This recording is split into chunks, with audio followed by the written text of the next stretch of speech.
السلام علیکم viewers, welcome to Amna studio. آج ہم آپ کو بتائیں گے قرآن پاک میں آنے والے 10 اسلامی نام اور ان کے میننگ۔ تو چلیں شروع کرتے ہیں۔ پہلا نام ہے ذاکرہ، جس کے معنی ہے ذکر کرنے والی۔ دوسرا نام ہے طالب، جس کا معنی ہے نیک۔ پھر نام آتا ہے لڑکی کا اسوہ، جس کے معنی ہے مثال، نمونہ اور روشنی۔ اس کا مطلب ہے شریف عورت اور نیک عورت۔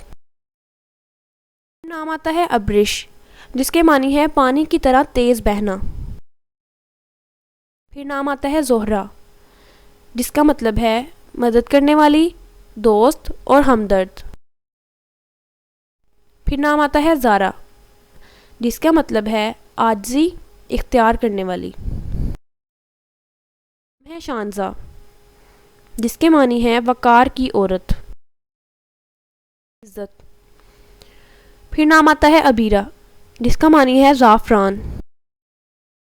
نام ہے طائم لائکہ، جس کا مطلب ہے فرشتے، یعنی بے عیب اور پاک۔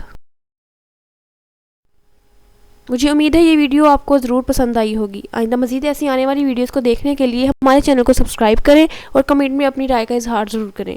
تب تک کے لیے اللہ حافظ۔